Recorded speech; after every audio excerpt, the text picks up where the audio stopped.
Ce chapitre va traiter de l'analyse factorielle des correspondances AFC. C'est une technique d'analyse des données qui cherche à mesurer la dépendance entre variables de nature qualitative. Alors, l'objectif va être, au niveau des modalités d'une même variable, d'analyser leur ressemblance, et puis d'analyser la proximité entre modalités des deux variables, et donc analyser leur dépendance ici. L'intérêt de cette approche, c'est d'expliquer graphiquement une variable à partir d'une autre variable, et donc analyser cette dépendance graphiquement. Deuxièmement, l'aspect non inférentiel de l'approche. Alors, pourquoi c'est intéressant de s'intéresser au croisement de variables nominales? Parce que très souvent, au niveau d'un questionnaire, on est confronté à 4 types de questions, des questions sur l'identité, l'opinion, le comportement et les motifs. Et donc, on est naturellement amené à faire des croisements entre ces différentes variables. Alors, l'identité avec l'opinion, généralement pour apporter une réponse à qui pense quoi, l'identité comportement qui fait quoi, identité motif qui veut quoi, opinion comportement quelle signification, et enfin motif comportement pour quelle raison.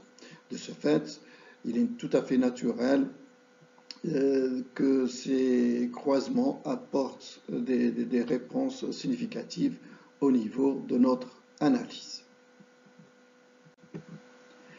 Alors, le point de départ, c'est notre tableau des fréquences, les FIJ, ou bien le tableau de contingence, les KIJ.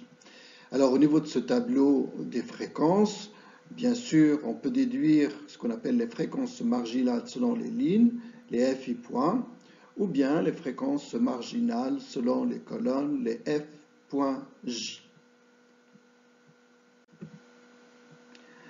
Alors cet exemple va nous accompagner au niveau de la présentation de l'AFC. Donc là, on croise deux variables, CSP du chef de famille avec 8 modalités, et puis le mode d'hébergement avec 4 modalités.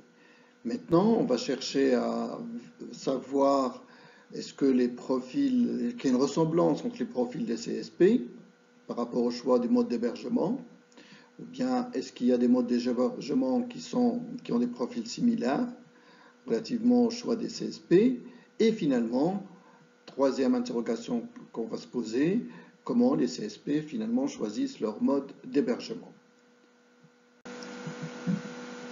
Alors ici, on a le tableau des correspondances, les KIJ. Bien entendu, si on veut le tableau des fréquences, il suffira de diviser par le total des observations.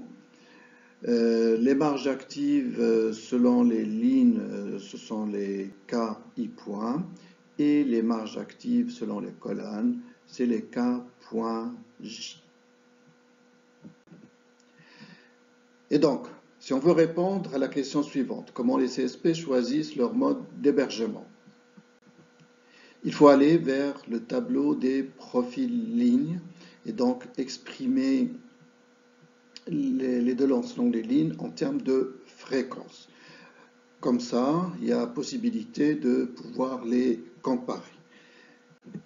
Donc, on voit ici le tableau des profils lignes. Si on cherche par exemple à comparer le choix profession libérale avec par exemple les ouvriers, on voit que les choix diffèrent parce que c'est exprimé en termes de fréquence. Et donc la comparaison est possible. Maintenant, si on veut répondre à la question comment se fait le choix du mode d'hébergement par rapport à la CSP, on aura la même approche, mais en nous intéressant à ce qu'on appellera les profils colonnes, ce qui nous permettrait de comparer les modes d'hébergement. Donc là aussi, on va définir le tableau des profils colonnes. Cette fois-ci, les fréquences sont divisées par les fréquences marginales selon les colonnes, ce qui nous permet de comparer les modalités de la deuxième variable et donc ici, au niveau de notre exemple, des modes d'hébergement.